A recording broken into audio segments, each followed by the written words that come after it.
It's an everyday thing. It's an everyday thing. It's an everyday thing when you let your nuts hang.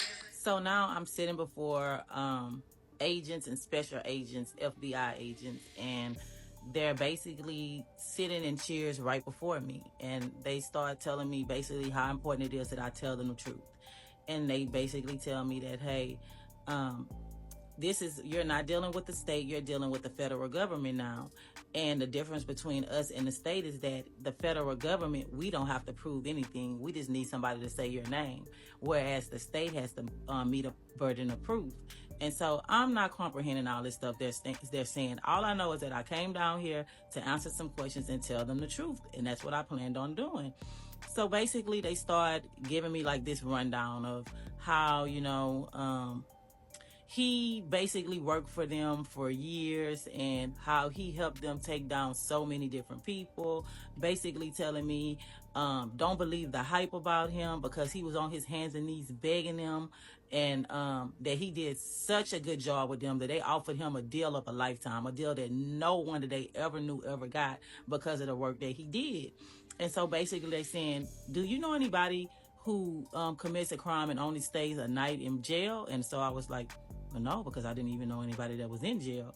And so they're basically like, well, that's the deal that he got. So right now, we're not his friend. There's cameras and they're doing a little bit of writing. And so they're asking me question after question after question.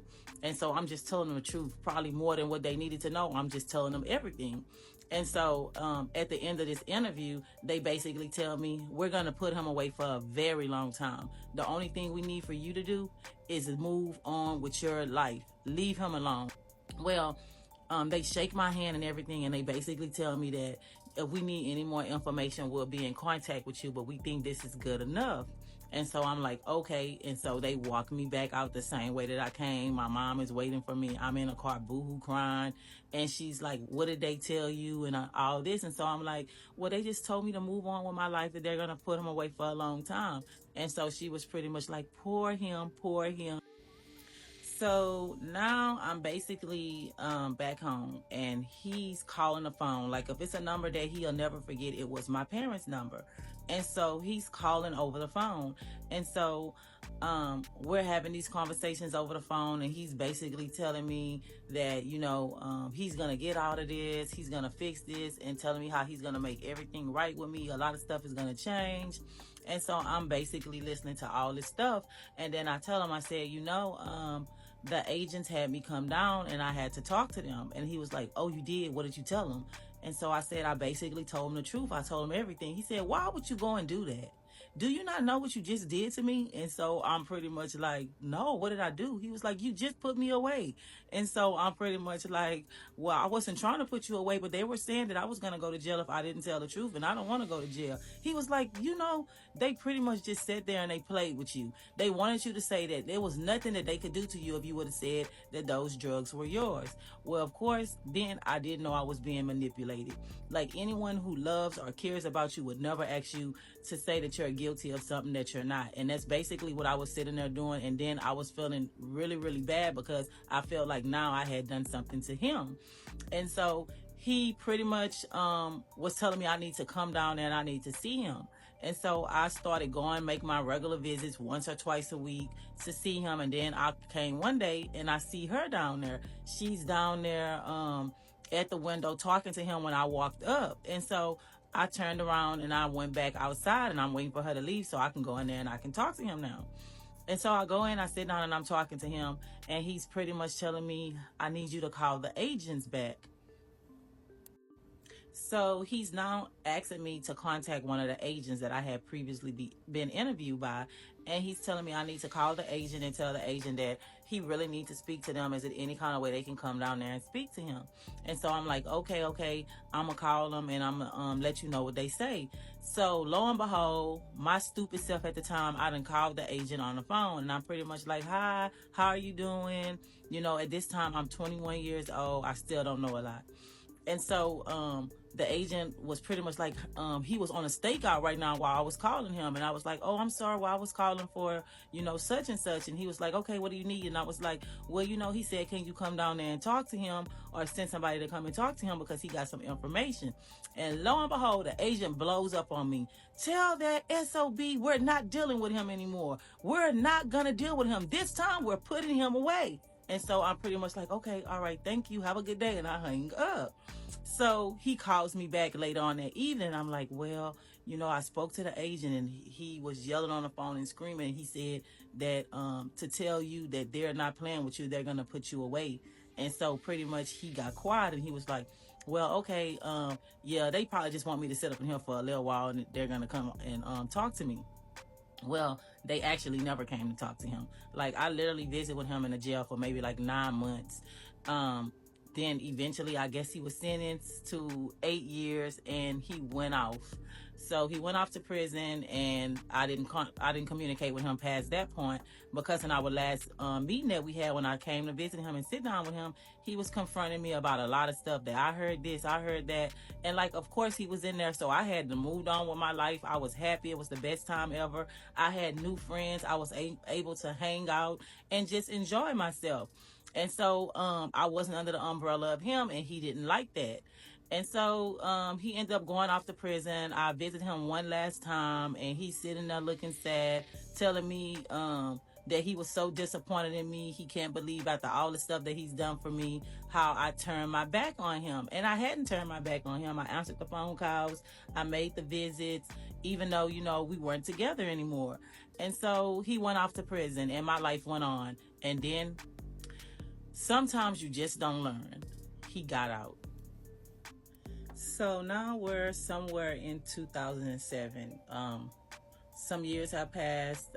He's been incarcerated, and he's wrote me a letter basically apologizing for everything, telling me how things will be different this time, and that he wants me to bring the kids down to the prison on his release date. So me and my mom talk about it, and we decided, yeah, we'll bring the kids down so he can see the kids when he's released. So at this time, me and him had 4 kids together. So there's 4 kids shared between me and him. And on his day that he was released, we show up down to the federal complex in Beaumont, where he's being released from, and we're waiting. And then I kind of look up, and I notice that the other baby mom is there too. So she's there waiting with her 3 kids. And me and my mom just sit there, and I kind of like, oh, so I guess he wanted them to be here too. Well, anyways, he's released. He comes over. One of his sisters drove down to make sure he makes it to the halfway house and bring him the things that he needs. So he comes over. We all talk, hug. He pretty much speaking to the kids or whatever, and says he had a certain amount of time to get to the halfway house. So basically that was the end of it for me. Like, I'm watching TV, and I get a phone call. The phone call is from the other baby mom. And this is so random because I hadn't spoken to her in a while. And so she's on the phone. She's called me to ask me, have I been in contact with him? And I'm like, yeah, he come around from time to time. He's been spending time with the kids and whatnot. And she's like, well, I talked to him, and he's talking about doing the same thing to us that he did before, making us live back together. And I was like, what? I was like, oh, absolutely not. You know how he is. He's just talking or whatever. And she's like, no, he's not talking. But I just want to let you know that, it would break my heart if you and him were to get back together. So basically, the other baby mom has called me to ask me not to talk to him, telling me how it would hurt her heart and hurt her feelings if she was to see us together. And I'm not knowing where this is going, so I'm pretty much, trying to get off the phone with her and telling her, it's no me and him. He comes and gets the kids, he see the kids, but that's all it is. It's nothing past that. And she was like, oh, okay, yeah, I was just wondering and stuff, because he did say that. And so, we hang up the phone. I'm not thinking anything of it. One day he comes to get the kids. He's taking them to get snow cones. And so I say, why would you go and tell your other baby mom that you would have me and her back living together? He was like, are you serious? I never told that to her. But I'm not even hearing it from him because I know that he's lying. And so he takes the kids or whatever, and this goes on for a while. He's showing up to their chill practices. He's showing that, to me, that he's changed and that he really does want to be in the kids' life. And so I'm leaving church one day, me and my sister, and we bump into him. And I'm so shocked to see him in church because as long as I had known him, he had never stepped foot inside of a church. But I would watch him pray every single night. So I was shocked. And so me and him stopped. We spoke for a little bit, and he was like, "What are y'all gonna do?" And I'm pretty much like, we're finna probably head home. He said, "Y'all want to go out to eat?" And so I was like, "Yeah." And so he invited me and my sister to meet him at Sarton's in like an hour and a half. Well, me and my sister show up in Sarton's, thinking that we're gonna meet up with him, and he's sitting at a table with a whole nother woman. And so I kind of like just walk past them and say, "Hey, where we're supposed to sit at?" And he was like, "Oh, y'all can just sit at the table next to us." So I was fine with that. I said, "You paying for our food, right?" And he was like, "Yeah, I'm paying for y'all food." And so me and my sister sat there, and we're kind of like laughing. And I'm like, "This guy, man, he don't stop." And so we end up eating or whatever, and we parted our ways after that, and that was that. In between him seeing the kids or whatever, we would speak to each other and just talk a little bit. And finally one day I'm standing there and I'm talking to him when he's bringing the kids back, and he's pretty much telling me how, he's so sorry about everything in the past. He made a big mistake, and if I was just to give him one chance, he would prove it to me how much he really want to be with his family. And so I was like, oh, that's something I would definitely have to think about. It's not something that I could just off the top of my head go with. And basically he's saying all this stuff because he needs a place to live. So he's pretty much telling me that he's living somewhere that he doesn't want to be. And I'm like, "So where are you?" And he's like, "Well, I'm living with this lady that I met in the mall." And so I'm like, "You met somebody in the mall and you're living with them?" And he was like, "Yeah, I didn't have a choice. It was the only way I can get out of there. So somebody told me to just go to the mall. There's girls walking in the mall. And if you bring your papers there, you can get them to sign it." And so I was like, "What? So you met some random chick in the mall and she signed papers to let you come to her house?" And he was like, "Yeah, and I don't want to be there. We're just talking about the past," and he's telling me all the stuff he's doing, and how he's changed so much, and how prison has opened up his eyes, and that he realized how much he really loved me, and all this type of stuff. And so I was like, "Oh, okay, well, that's nice." And then he was just pretty much, saying that if he was to get his family back, that he would prove to me just how he would do the right thing now. And so I don't know. I felt bad for him, and I felt like he was being genuine and he was being sincere. So I was kind of like, okay, I'll give you a shot. And found out that he's still talking to the other baby mom. And so I confront him about it and basically give him an ultimatum like, "Hey, if you're going to be talking to her and talking to me, then you could just lose me altogether because I'm not doing this anymore." And so he tells me that he's going to make it right. So he does make it right. He contacts her and he basically tells her that, I'm pregnant. He can't do this no more. He's not going to be able to see her anymore. And that's the end of it.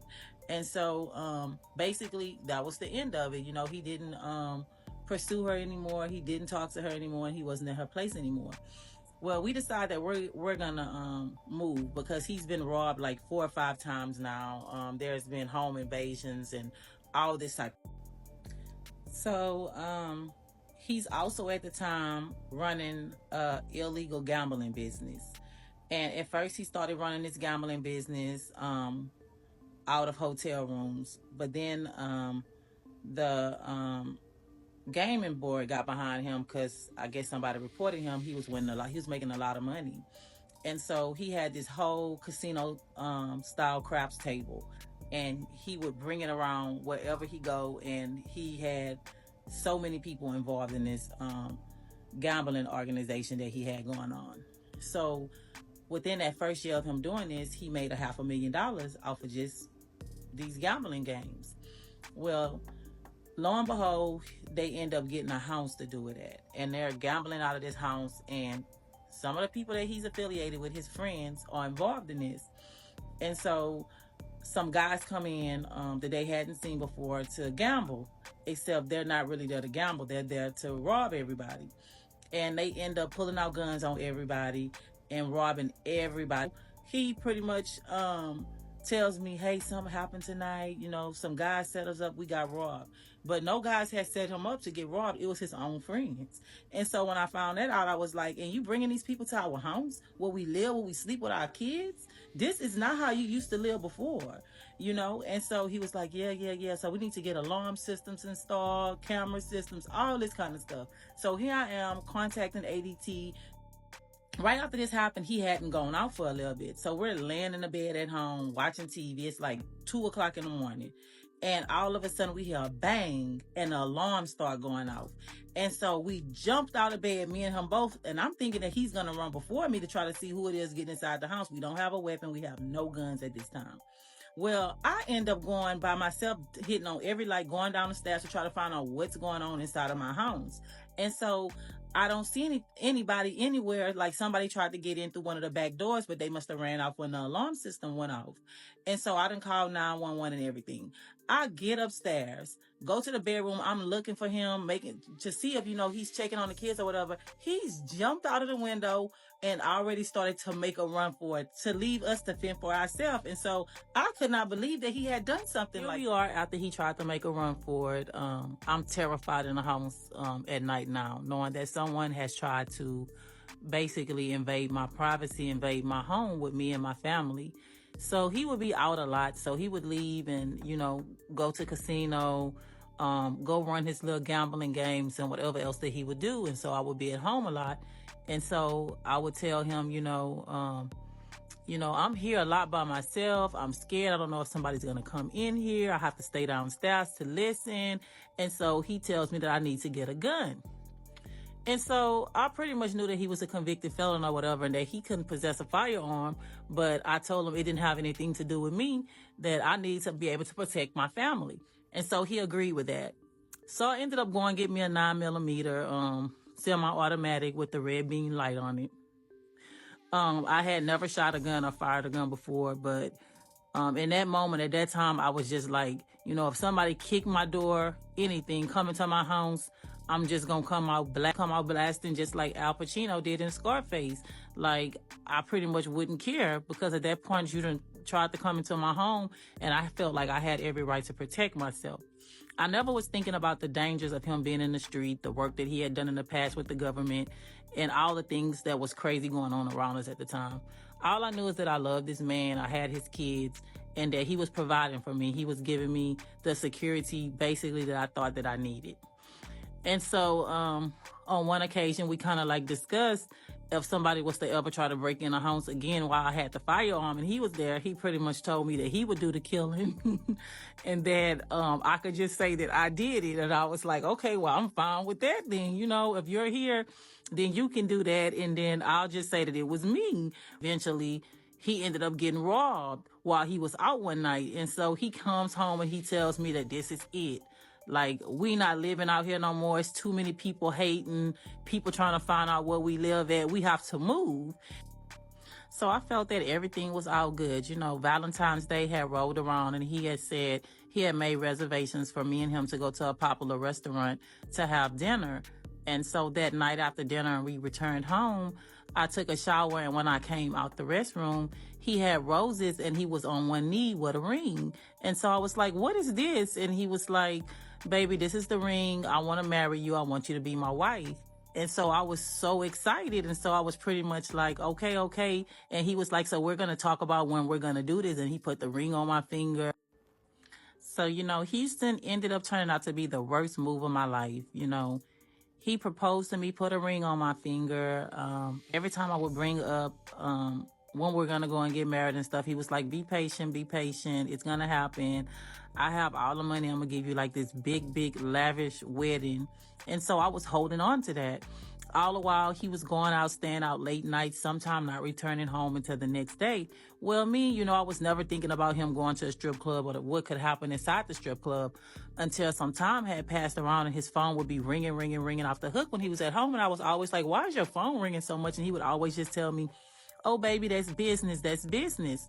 Well, lo and behold, we were laying in the bed. One morning, I woke up before him, as I normally did, and answered my phone, my sister was calling me, and she basically was calling me to say, hey, what's going on? Why is this lady attacking you on social media? And I was like, what lady? And she was like saying the lady name. I was like, I don't even know who that is. And they was like, well, you need to get on Twitter. So I get on Twitter. Lo and behold, he's been having an affair with some stripper chick from out of Houston. And she was known for big drama.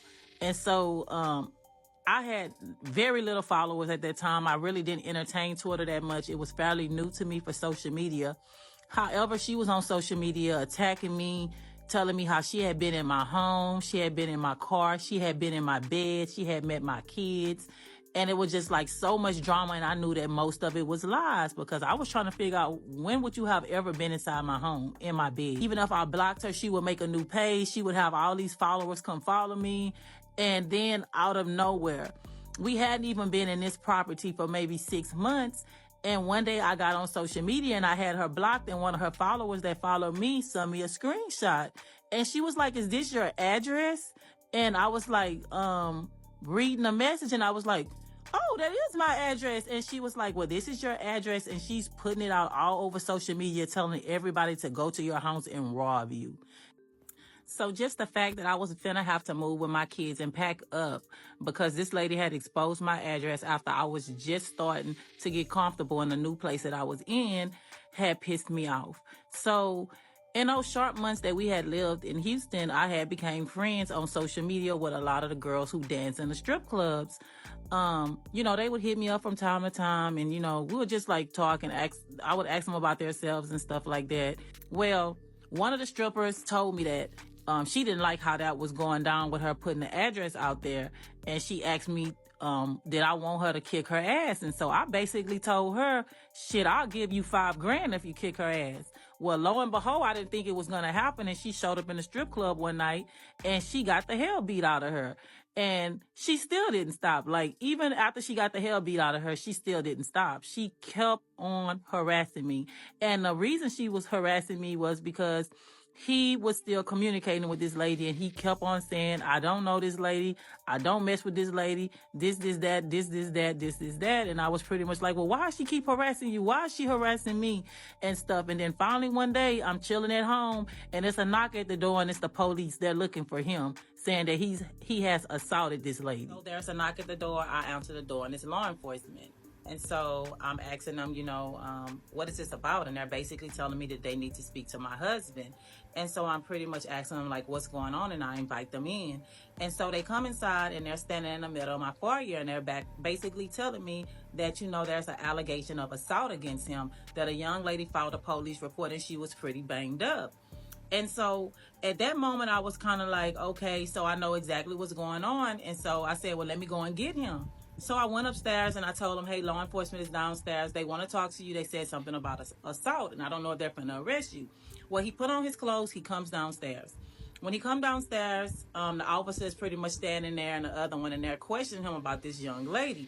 And so he's absolutely standing right there in my face, lying, telling law enforcement, I don't know this lady. I've never heard of her before. I mean, I may have saw her, but I don't know her like that. Like, she's just a stalker, a groupie. She's been going around stalking me and harassing me and my family.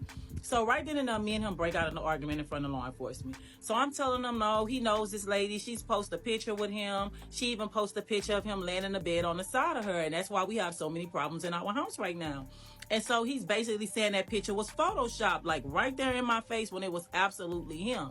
So the officer stopped us and pretty much told him, maybe you don't want to talk in front of your wife, so how about you come down to the station with us? And so he leaves and he goes down to the police station. He's gone for some hours. Then he comes back. And he's basically telling me, because I noticed that the night before when he came home, his ear was all scraped up. So he goes into this detailed story of how he was sitting in a truck with one of his bodyguards, and a yellow cab pulled up on the side of them, and that somebody jumped out and started attacking him, swung the door open and started attacking him, slapping him, punching him, calling him the B-word. And when he looked up, it was the stalker. And so he said he jumped out and grabbed her, and he just started beating her down right there in the middle of the street. He have to move, and we're in the same spot where she's posted this address. And so I'm pretty much telling him that, I don't feel like I want to leave. Like, I don't feel like I want to leave this place, that, I'll just stay here and that I'll go get me another gun. because the previous gun that I had, he had taken it from me and he had sold it to someone because he had came home late one morning and I was pissed off. And so I pulled the gun out on him and he took off running and he left the house. And so then he said that he was scared to come home because he was scared that I might do something bad. And so me and him had gotten into it, and I was pretty much telling him how sick and tired I was of him, that, you know, he's disrespecting me, he's in the streets doing things, and that it's not a good look. And so he would always tell me that, you know, it's lies, baby, and he would always want to take me on these lavish trips or vacations and out to eat, to dinner, and all this type of stuff, you know, to try to keep me quiet. And for a while, yeah, it worked. But then I started feeling like, you know, he's getting after he actually ran out. So I pretty much didn't worry about it. I was happy that he was gone, and my life still went on while he was gone. Well, he wanted to return back home, and so the only way he would return back home is if I gave him the gun at that time. So I was in need of a new gun. So I pretty much told him, you know, I'm gonna go and get me another gun or whatever. But before I was able to get another gun, I was home one night. I was pregnant at this time with our 8th child, and so I was pretty much laying in a bed that night. It was raining outside really, really hard. I remember the master bedrooms at the front part of the home. And so I had turned off all the lights and I proceeded to go to bed. And as soon as I laid down, it hadn't even been like 5 minutes, and there was a big boom at the door. And with the boom, all my alarms started chiming in the house, going off, saying back door ajar. And I didn't have a gun and he wasn't home. And so I jumped up out the bed, dialed 911 on my phone and put it on speaker, and I ran to my bedroom door and I opened it because I always felt like I would rather meet the person coming to me than the person coming to me while I'm laying in bed. Hello, who's there in my own home, while I was on the phone with 911 telling them the address, telling them to please send someone, please. And they were asking me all these questions and I pretty much hung up in their face. Well, I didn't see anybody, and so I hit the door next to mine, which was my son's bedroom, and he was sound asleep in his bed. And so I creeped down the hallway and went to the next. So I'm moving through the house, door to door, hitting each bedroom as I move through the house, listening for any sound of movement. I'm not hearing anything as I check in each of my kids' room, and they're all sound asleep. So I make my way through down the hallway and finally into the dining room that was connected into the kitchen area. And so I don't see anybody. All I hear is the alarm siren going off in the house, back door ajar. And as I approach the back door, I noticed that the whole back door's deadbolt had been knocked out. So I get on the phone, I'm calling my family, I'm telling them, hey, someone has tried to break in, somebody tried to get in my house tonight, somebody please get over here. And so they're like, we're on our way. And so I'm waiting for law enforcement to show up. Law enforcement finally shows up. They drive around on the lawn, jumping out, running around the house in the rain with guns drawn. And so they finally come knocked on the front door, and I open the door and I let them in. And they're like, so what happened here was... So when he finally calls me back, I'm telling him how, you know, absolutely we have to move. At this time, I'm sitting on more than $2.5 million in cash that I know is inside the house. And I'm pretty much hoping that he hasn't opened up his mouth and ran off while he was drunk and told anybody this, because I start feeling like maybe he said something to somebody and now they're trying to get in his house and rob me. And so I knew at that point that there was no way, because I told him if somebody ever came in here and they're asking me for money, you can guarantee it that I'm giving them every dime, nickel, and quarter that we have. And he's pretty much telling me, why would you do that? Because they're going to kill you anyway. So at that point, someone had invaded my privacy more than once. Initially, I said, okay, we're going to move. And I started packing up things, had the movers come in and move us out. But before I moved out of the place, someone broke into it 2 more times. Well, he was living over in a DoubleTree hotel, the Galleria area. It's almost time for me to deliver this baby. So we literally moved. We moved quickly and moved to our new place. The realtor that I had at that time, she didn't waste no time telling me, y'all have the means, y'all have the money, y'all need to move far out. If someone wants to get to y'all, make them work to get to where y'all at. And so that's how we developed the plan that we would move far out, deep into the suburbs of Houston. Well, immediately once we moved there, it wasn't even 2 months. I remember him one day telling me, yeah, this guy that's been working for me pretty much told me that he can pull up over here right now. So I bet him $1,000 that he's not going. Did some research on me, found out where I lived at, and pulled up in our driveway. At that point, I was pissed. I told him, why would your friends want to, why is everybody so interested in knowing where we live at? Like, that's jacked up. Like, if you didn't give somebody your address where you live at, why would they want to know where you live at? And so at that point, I knew it would be problems soon. So I didn't waste no time going out and immediately getting my gun so that I can protect my family. And that's exactly what. So, we settled in and everything, and he's not being home a lot. Like, he's being home during the day sometimes, but then he's disappearing and not being home for like 4 or 5 days at a time, sometimes a whole week. And he's basically telling me that he's going on trips, he's going to the resorts, he's going gambling and this and that. Well, I didn't know at the time that he had been bringing all the strippers with him. So he was basically taking all of his entourage, the strippers from the strip club, and everybody going out to the casinos, having all these big private parties. So I'm arguing with him one day over the phone early in the morning, telling him why the F he's not at home. He's telling me he has to wait for the bank to open. He needs to go make deposits before he makes it home. And so I'm like, okay, well, when you get home, we're going to have a talk. But I said some really filthy things to him. So he got upset. And so when he walked in the house that day, he grabbed me by my neck, slammed me to the floor, punched me in my face, and started choking me. So he choked me until I was completely passed out. Like, when I woke up, my eyes were swollen, everything. They were red, and he was packing like one of my purses and everything. And so when I jumped up, he looked around and he was like, oh my God, I thought I killed you. And I was like, you son of a bitch. And me and him went into another fight, and he was like, I don't want to fight you because I'm going to hurt you. I don't want to fight you. And so he basically told me he thought that I was dead, that he was getting some of my things together because he was going to take my body and he was going to put it in the car and he was going to drive me somewhere and throw me out the car. So at this time, me and him, we getting into a heavy all the time, because he's not being home. He's out and about in the streets a lot. And all these rumors are coming about. If it's not one stripper name or some female that you don't know about to another name, it's just all over the place. So at this time, his name has pretty much rose to the ranks in the nightlife in Houston.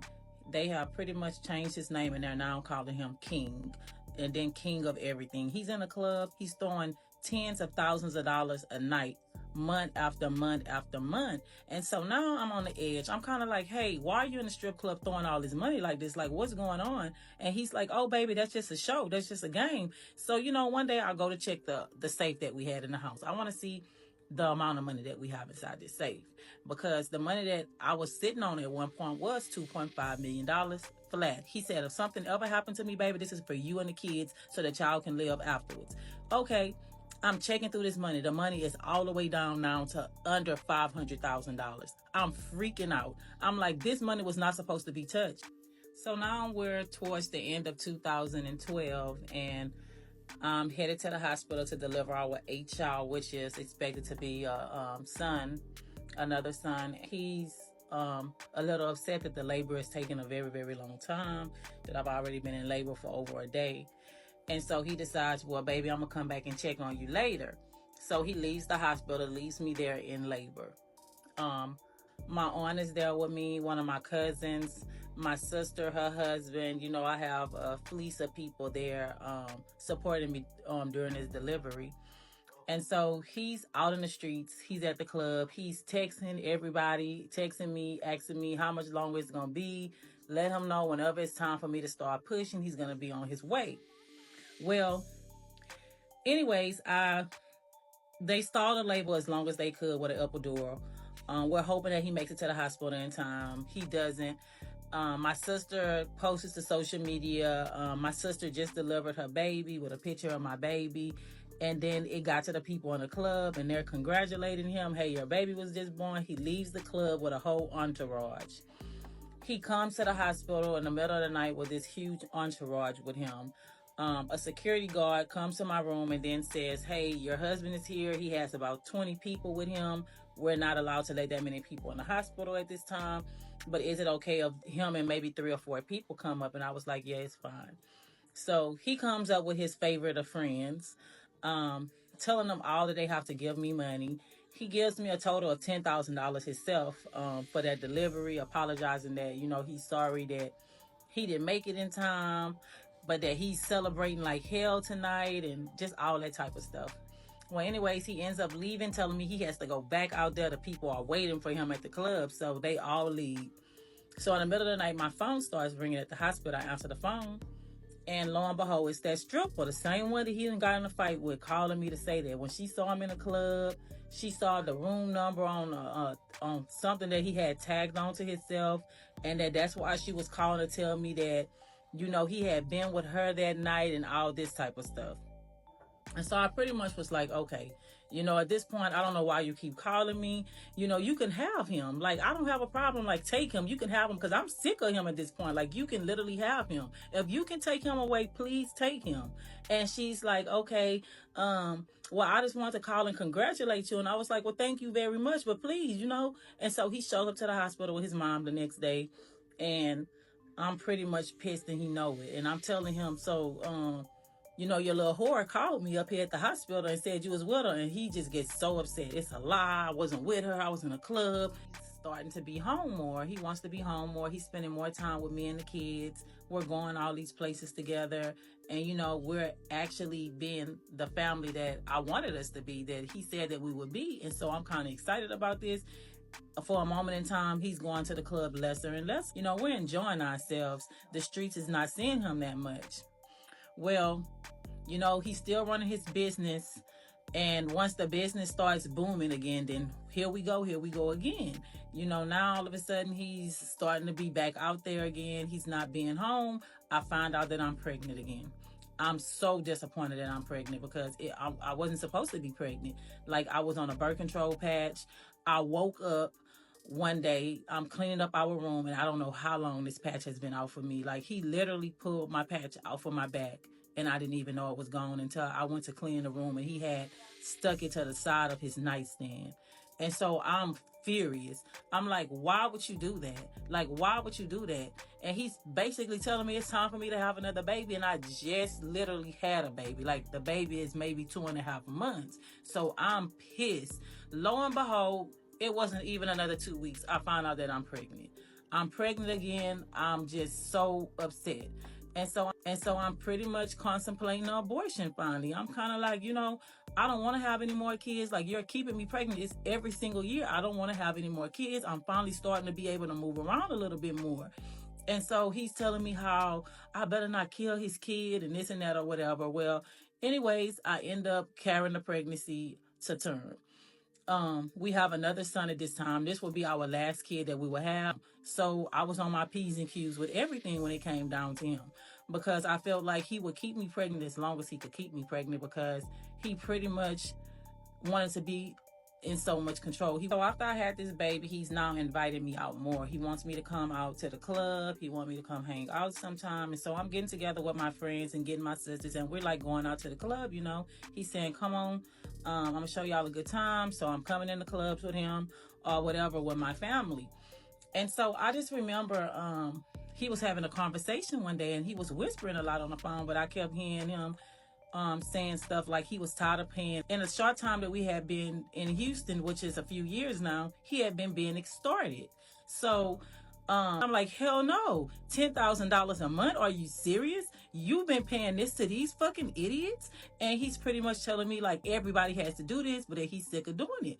And so I'm pretty much like, how the hell do you let that person extort you? And he was like, well, it's bigger than that, this and that, but I'm tired of paying them or whatever. And so at this time, I'm pretty much like, he's telling me all this stuff that has been going on, and I'm hearing it from here and there. And I'm kind of like, well, you need to let me go out there, because I wish somebody would come and ask me or tell me or demand me to pay them $10,000 for anything, because I'm in this city and I'm not from here. This is what's been going on behind the scenes for a long time. Like, it's not just him that's being extorted. It's all these ball players. It's all these basketball players. It's all these people who are coming into Houston to play sports. They're being extorted by this one rap group.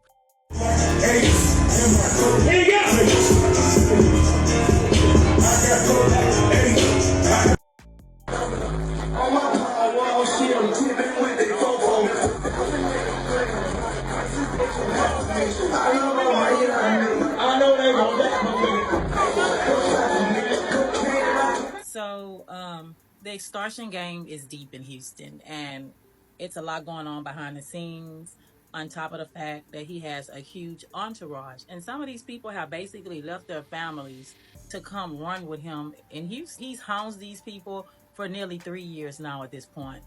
And so he's getting ready to break the bad news to them that pretty much, it's over. It's time for y'all to go back home to y'all families or whatever. I can't afford to pay this anymore. I can't do this or whatnot. So the entourage pretty much breaks up. But he gets rid of all the riffraffs. He's hanging with maybe 8, 9 people at this time, at any given time. And at this point, he's steady. He's very heavy still in the nightlife in Houston. So All-Star Weekend rolls around. Everything's been running smooth at home. Of course, I'm Superwoman. I'm taking care of everything at home, family business, everything that has to pertain to the household, and even then some. He pretty much tells me that, there's someone coming in town that I need to go and sit down and meet with. So I'm like, okay, so, who do I need to go and meet with? And he was like, it's a business proposal for him. I need to go meet with this person. He gives me an envelope, pretty much telling me the contents in this envelope has to be passed off to this person, and that he's going to send me with a bodyguard out to meet with this person just to make sure everything is safe. Because we can't forget that I'm dealing with people who are basically loved ones of people who are incarcerated. So at this time, I'm meeting with a doctor who is sitting down with me because he has a loved one who is incarcerated in the system. And this loved one has some information for exchange. They would like their sentence to be reduced. In the meeting, this person prefers to only deal with cash. So this person hands me $40,000 in cash. And so I retrieved the cash and everything and told the person that we would be in contact.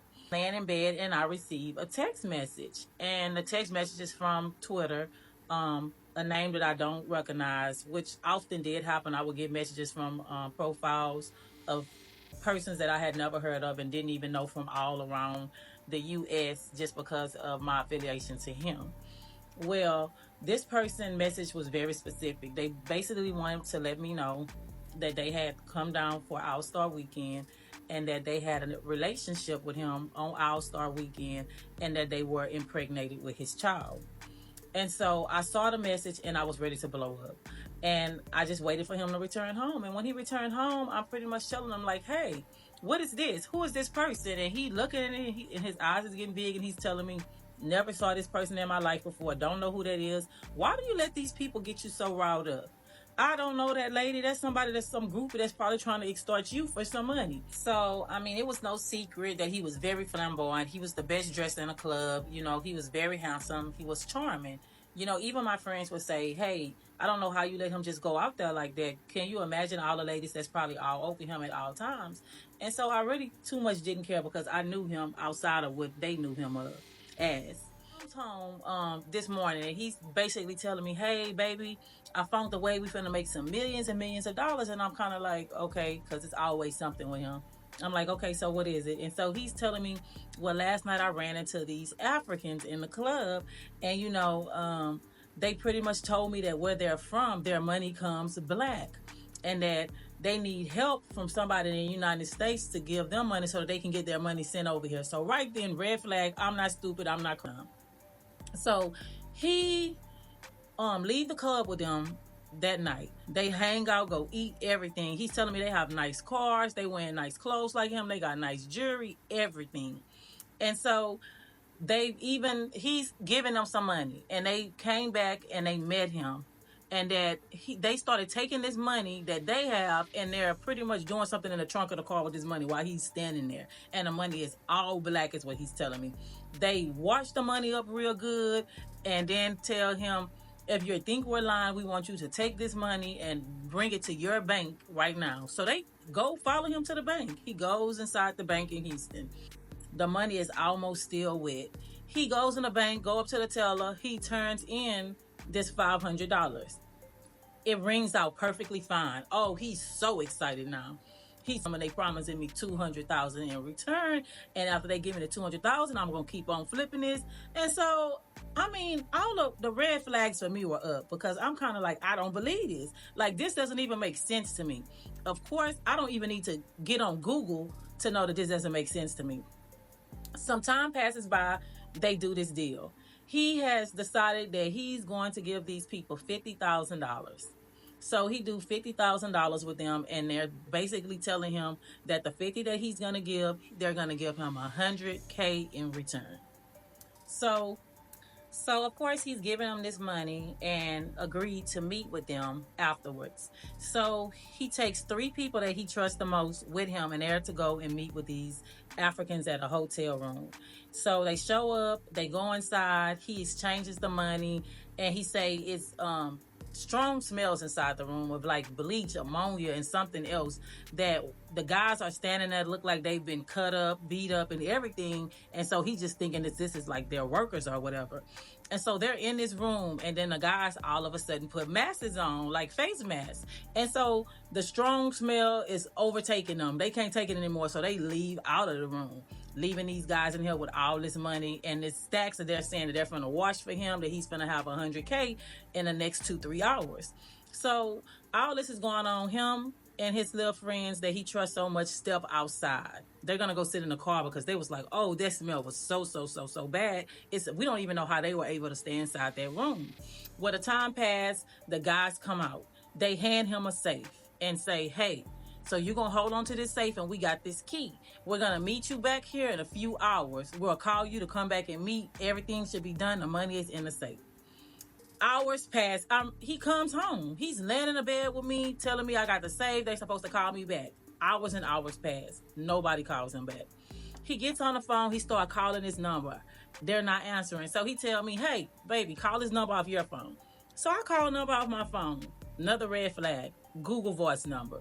So I'm like, why is this a Google Voice number? And he was like, yeah, that's how they contact me. And so I'm literally sitting there like, they ain't called you back, and this is a Google Voice number. Go open the safe. So he's calling his friends over. Everybody's been contacting these guys who just came out of nowhere and rolled off like out of nowhere.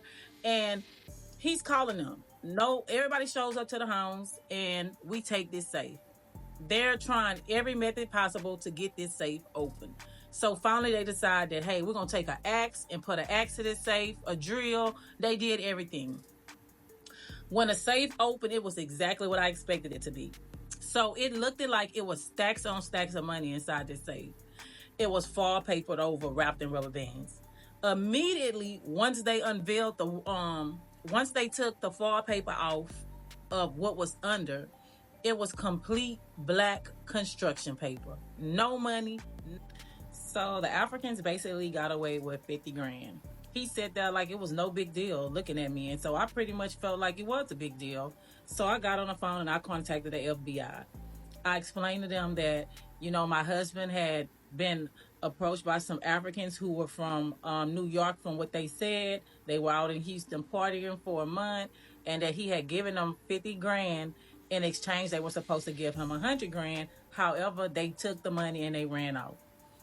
An agent contacted me back and basically told me that was some type of scam that's been going on. Did I have any information? Because normally you never get this money back or whatever. And so I was like, yeah. So we did a little research. I was able to locate the person on social media. And not only did I locate the person on social media, they actually took a license plate number off of the car that they was driving, which came back to a rental agency where they rented it at the airport.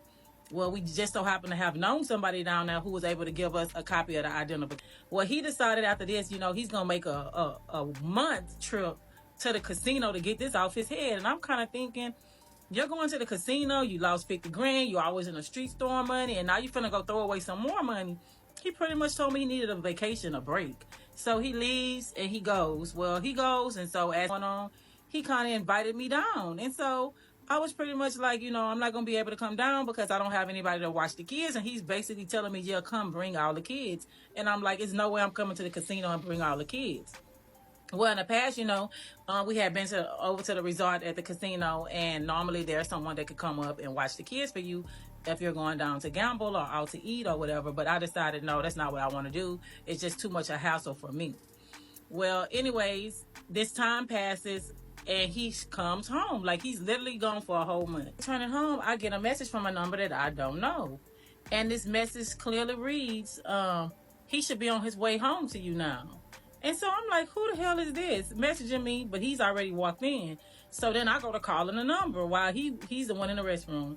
He went in the restroom. I call the number, and lo and behold, it's the same stripper chick that said he assaulted her, that she had been quiet, and now she done popped back up again. And so I'm on the phone with her, asking her, like, what do you mean? She was like, yeah, he's been out here with me the whole time. he just dropped me off and told me don't call his phone and all this type of shit. And so I immediately told her, okay, well, thank you, and I hang up the phone. So he comes out the restroom and I'm sitting on the bed. And so I said, so you've been gone for a whole month away from your family with this whore. And so he's like, what are you talking about? And I showed him the message in my phone. And then he say, I wasn't with her. She's lying. Like I say, so she knew exactly when you was about to be home. And she said that she been with you for a whole month at the casino, right? And so I turned around, I walked off, and here I go again. I done grabbed the gun because I'm so tired of him. So I pulled the gun out of him. He take off running. The kids run in, they're screaming and hollering, no, no, no, no, because it's a lot of noise. I'm picking up lamps, throwing it, everything. And so basically he runs off in the restroom. He locks himself inside of there, and I'm banging on the door with the end of the gun, telling him he needs to come out. And so he comes out the restroom, and he tells me he just want to leave. And so I'm like, yeah, pack you some stuff and leave and go back and be with her, because this family is better off without you. Like, I'm literally telling. Well, his mom calls me, basically telling me that he told her that I pulled a gun out on him, and that that's her son, and this and that, and why would I be pulling out a gun on him? And I basically tell her, don't call my phone no more. Like, at the end of the day, you should have taught your son some manners. Like, he think he gonna come up in this house and just be disrespecting me, doing whatever he want to do. It's not happening like that no more. And I'm basically telling her, I'm sick of your son. Do you know the stuff that I have had to endure and put up with and deal with over the last couple of years? I'm tired at this point. Like, I'm better off without him. He needs to move on with his life. If this is how he want to live and this is how he want to move, then he needs to move that way without me. And she basically telling me, well, a piece of man is better than no man at all. And I'm just so confused. A piece of man? Like, he ain't even a piece of man. At this time, you know, all he doing is providing, nothing else. Oh, no. So one of my family members called me and say, hey, 3 weeks done passed. He want to know if he could come home. He just need to grab him some things. He just need to come home and get some stuff, but he don't feel safe around you. So I'm pretty much like, oh, okay. So he don't feel safe around me. And I said, well, he can come and get some stuff. And he was like, well, no, the only way he gonna come home is if, you know, I could come over there and get the gun while he there. So I said, okay, it's fine. You can come get the gun while he's here. He comes home. He notices, because when he said something about coming home, he had been calling and calling. I hadn't really been answering. He was texting. I had started boxing up stuff, packing up things, because I was like, it's time for me to go. I'm going to have to leave. And so he comes home, and when he walks in the house, I let him in. He walks in, and he immediately starts to look sick, and he goes to the restroom, and I hear him in the restroom vomiting. So then he comes out the restroom. He asks me what's going on in the house, and I'm pretty much telling him, look, this not working for me no more. It's time for me to move around. Like, I've been here through too much, and I'm tired now. Like, I'm probably gonna have to go back to my parents or something. And he basically telling me, nah, you don't have to leave. You and the kids don't have to leave. And I'm like, hear your side of the story. Like, I done heard your side of the story. Like, literally, you was gone from this house. You left me here while you was gone, and you was with this girl. The same girl that you keep saying you don't know. The same girl that keep popping up. The same girl that keep having proof that you was around her. Like, I'm sick of it. And so he basically is telling me that that's a lie, and that he took care of the situation with this chick. And so I'm like, how could you take care of the situation with her? Oh, she'll never dance in the city of Houston again. I already made my call. So he's basically telling me how he's made a call out to all the clubs in Houston where this lady would never be able to dance in the city of Houston, that she's not going to have no choice but to leave Houston for telling a lie on his name. And so I'm kind of confused. I'm like, oh, so she lied on you and said that she was at the casino with you, and that wasn't true? And he was like, no. Well, after he left, I did talk to the girl, and the girl showed me several pictures of her at the casino, her in the room with him and his friends and all kind of stuff. Even some of a video of them two getting into it. So I basically was like, okay, so all you do is lie, huh? Because I got the proof. And so I'm showing him in my phone. So what's this? Oh, that's from a long time ago. She showed up at the hotel. I had her kicked out. And I'm just like, it don't stop. And I'm like, so you said you was going to get your stuff and leave. So are you going to leave? And he's basically telling me that this is his house. He's decided that he's not going to leave since I done let him back in. I done gave him my gun to my family member and one of his friends, and they have left with this gun. So I don't have a gun in the house right now at this time. Well, I just decided that I'll sleep in a room with my sons at this point because I was so disgusted with him. And he ends up banning this lady, calling around, telling people don't let her dance in the clubs because if she dances, he's not going to show up to these establishments anymore. And so they basically listen to him. And this girl ends up being homeless because she told me that he was with her at the casino. Well, In other news, the message that I got some months prior from the young lady that I didn't know that said, I just want to let you know I'm pregnant for your husband. And I had never replied back because he had told me that he did know this lady. He had never seen her before in his life and that she was somebody probably trying to extort some money out of me. I end up having time to reach out to her because she did leave her number. And so I decided that when the kids were gone and I was home alone one night, that I would go ahead on and I would reach out to this lady to find out what her side of the story was. So immediately once I called her, I realized that she's incredibly young. She's like 20 years old, maybe 21 at the time. And she's telling me how he flew her in for All-Star Weekend, the date that the affair took place on, how they went to the hotel for 1 hour, and how she contacted him afterwards to tell him that she was pregnant, only to find out that he blocked her afterwards. So I tell her, basically, you know, when you sent me the message or whatever, I really did think that it was a lie. But I'm starting to figure out right now that a lot of things that he's saying is untrue. And so I'm telling her, he said it's not his baby. And so she's telling me basically that she believed that it is his baby. I'm telling her that when she delivered this baby, the best thing for her to do is go ahead on and get a DNA test. I will give her all his information, whatever she needs. She can go down to the attorney general, hire a private attorney, do whatever she needs if she feel like this is his baby, because it's no way that he's ever going to say that this baby is his. And so she's pretty much telling me that, you know, that's what she'll do. And so I'm telling her just stay in contact with me because I felt the need that I would like to stay in contact with this girl because she was young, she was having her first baby, and she felt lost in this world. So I absolutely keep this conversation between me and the young lady to myself. I don't feel the need to go back and have to tell him that I had this conversation with her because I already know this is going to end in nothing but more and more lies. Because now it's proving more and more every day to me that all he does is lie.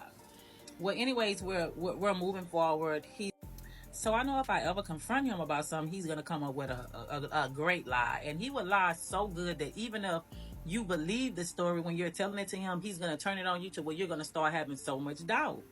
So I remember telling him, like, you done elfed all these women on me. You're a liar. He straight up looks me in my face and he tells me, I ain't never cheated on you, not one time in my life. And you could never prove that I cheated on you, because if I had ever cheated on you, why you never caught an STD? You had all those kids. Why you never had an STD? And so I'm pretty much like, the STD don't have anything to do with you cheating on me. It's by the grace of God that I didn't catch an STD. And he's basically telling me that, you know, that's proof enough that I've never cheated on you. Because if all these people are saying that they've been with me, if all these people are trying to affiliate themselves with me, why you never had an STD? Even if I had the proof and it was right there in front of me, he would turn it on me and make it like that proof is nothing. Like, whatever you're talking about is a lie. Prove it. And I can show him text messages. I can show him pictures. I can show him so many things. And he would basically tell me that it's photoshopped, it's made up, it's a lie. And that was the part of him that I absolutely did not like at all. Because it was the part of him that showed his real true colors, that he was very, very dishonest. So I knew that I pretty much could not trust him at all. Like, as time is going on, I'm learning this man. Like, I'm literally learning him. And things are getting very bad at home for him. I'm cooking dinner every day. I'm running the home that I'm supposed to be running. My kids are asking me, Mama, Daddy's hungry. He said he want to know, can he eat with us? And I'm pretty much telling these kids straight up, like, don't come to me asking me, can your daddy eat? He can't eat in this house. Like, if he want to eat, he needs to get his woman, the people that he messing with, these strippers in the streets, these different whores, to cook his food. So I remember on this one particular day, I'm in a bed and he's in the restroom because he's getting ready to leave out. And he starts playing Toni Braxton's song, Just Be a Man About It. And he opens the restroom door and he's singing the song better than Toni Braxton's. And literally tells me that, hey, you think that if you don't feed me, you think that if you don't have sex with me, I'm not going to get it somewhere else? What you think been going on? And basically telling me, don't wait up for him because he won't be in tonight. I never waited up for you. So, you know, at this time, he's like the master of brilliant ideas. So he decides that since he doesn't want to pay this particular rap label, that he's going to have my cousin, who's fresh out of prison, that's hanging out with him now, start throwing this money in the club. So the whole time they're going out for all these weeks and weeks and weeks, and he's refusing to pay this certain rap label, they're watching. Like, they're literally watching my cousin throw tens and tens of thousands of dollars in the air, in which one day they proceed to go confront him and tell him that, you know, he got to pay them homage now. They didn't know he was from the streets, that he was actually from the same hood where they were from. And so he pulls a gun out on them because he felt like a cat backed in a corner. So it's this whole big drama unfolded inside the club, and it's just a big mess. Well, anyways, everybody leave unharmed. So at this point, it's my cousin and a couple of other people that I'm not too familiar with. They just show up at my house one night, and I'm pissed because I'm thinking at this point that he has invited these people over to where we live. The only person that knew where we had lived at that time was my cousin, and I just remember him telling me for the Thanksgiving that had just passed that he didn't know why I had invited him over because that was going to turn out to be one of the biggest mistakes that I made. Well, I didn't pay it no mind. So I'm thinking, like, this is my family. Well, he ends up going outside to talk to these guys for like more than like an hour. I don't know what's going on. I'm so pissed off in the house. I'm just mad that, hey, in this neighborhood, it's like a clan of black people standing out on the streets. And so he finally comes back in and he goes upstairs and he's whispering on the phone. He's talking to whoever he's talking to. And so I finally go to ask him, like, hey, what's going on? Why are you inviting people over to this house? I don't like people coming over. And so he's pretty much telling me that, remember what I told you what happened at the club? Like, this stuff is real big right now. So he's telling me this stuff is real big and it's about to get out of control. And so I'm pretty much like, what do you mean like it's about to get out of control? He was like, some real bad stuff is about to happen. People not playing that game no more. People not finna be getting it started and stuff like that. And so I'm pretty much like, but you gonna have people come over here to this house and y'all having a whole meeting outside about something that happened in the club last night. And he said that's how serious this thing done got or whatever. But that he's basically telling me now he know what he's gonna have to do. And so I'm pretty much like, what do you mean you know what you're gonna have to do? He was like, yeah, this is gonna get real ugly.